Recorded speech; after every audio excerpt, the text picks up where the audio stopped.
There we go. We got it working now. So welcome, ladies and gentlemen, to Bradley House, our 1812 weekend, to our final battle of the weekend. For those of you who didn't catch the first battle, yesterday, the Americans landed and marched in, took over a British supply depot, and then moved up to the anchorage.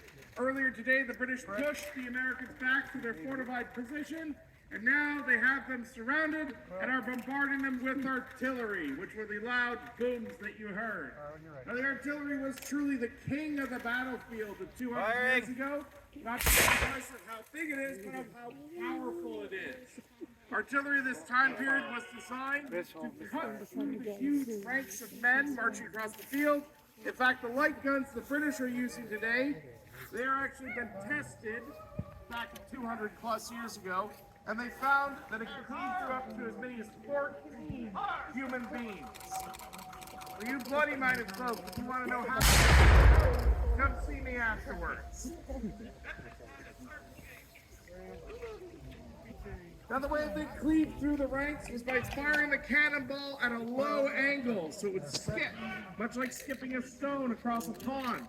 This would then cut through the enemy lines, gouging huge holes in their ranks. And that's with a solid iron ball. Hollywood loves to show explosions. They're solid iron. They don't. Up close, you could switch to something called canister shot. Canister shot are a great shot. They were varying sizes, but basically imagine a tin can filled with iron balls. When you fire, it disintegrates and you turn your cannon into a giant shotgun.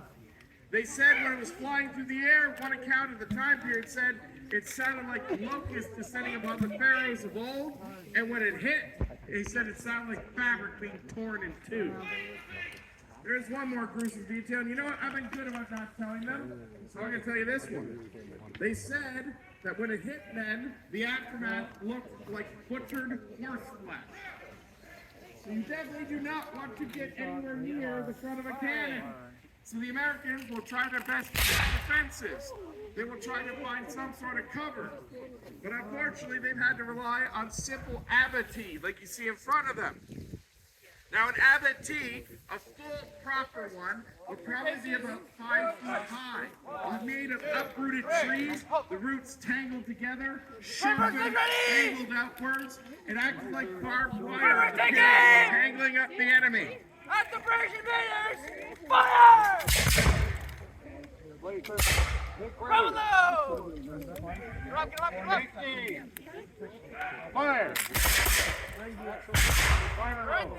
What do you The want? British are pushing forward their artillery, having presumably softened up the enemy. You'll notice they're firing in these mass volleys. Volleys like this were the tactic of the time period because of the weapons of the time period. The muskets you see everybody carrying, for the most part, are smooth-bore muskets, and they're all flintlock.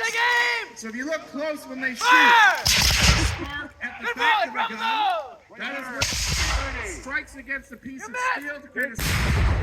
It ignites a square. Used to that or you go down, one or the other.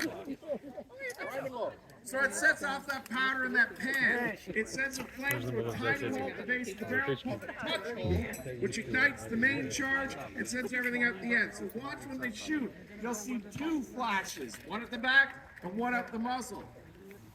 Now, the difficulty with a flintlock is it's exposed. So that means wind, rain, snow. This is all going to affect its ability to fire. When you shoot it, it builds up fouling, a black sludge that builds up, residue from the firing.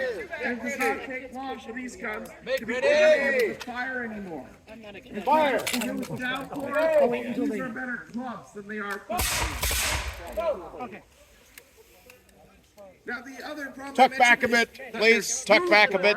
Smoothbore means there's no rifling group going down the barrel. Tuck back a bit. So when you fire, back off the rope. And go straight to the target. It just bumbles at the end. So if you're a good shot, 60 or 70 yards, yeah, you can hit an enemy man. But past that, good luck. At 200 yards, your margin of error is 8 feet in any direction. So by firing en masse, will go off, and then those bullets will go down range. You will hit something. Now this leads to the machine building on the field, smoke. Blue-gray smoke is because black powder produces 8 times its own volume in smoke. So it did not take long for the field to become so choked. Often the first you can see your opponent is about the distance the two armies are facing each other right now. At the lane, they were a distance. They could not see one another. So everybody wants to know, why were the British so foolish, wearing bright red with white shoot me here X's? It's because when you step out of the smoke, you want a uniform that screams out to half the men, don't shoot, I'm on your side. Fire! So we have red versus blue. What happens if you're not in red or blue? Odds are you're going to get shot at by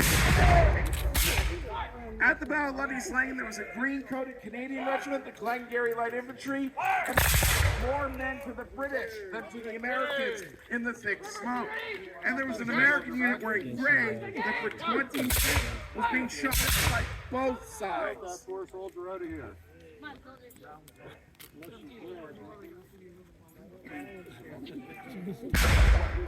Your musket so the British can't take it. Fire! Go! All right, close to the right, close to the right. 23rd. Up! Get ready.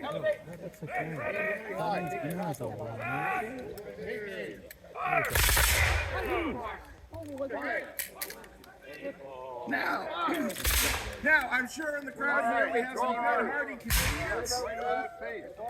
But good news, there is a unit on the battlefield right now that is 100% Canadian. They're just over here fighting for the Americans. The guys with the green hat bands are representing the Canadian Volunteers, a Canadian regiment that fought with the Americans, raised out of the Niagara. The commander, Joseph Wilcox, was actually a member of the legislature when he took his commission, and in 1813 also burnt down his constituency. Yeah, that is Greg. So these of you got green cards today.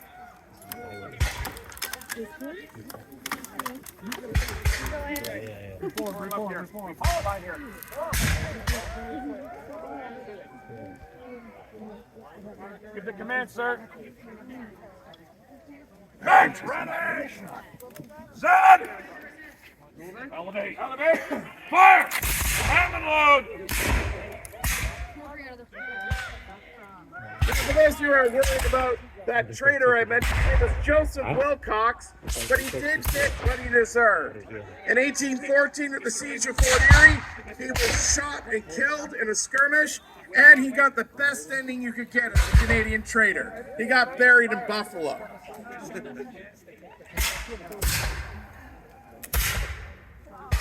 Now the forest, there appears to be a lot more commotion going on down there.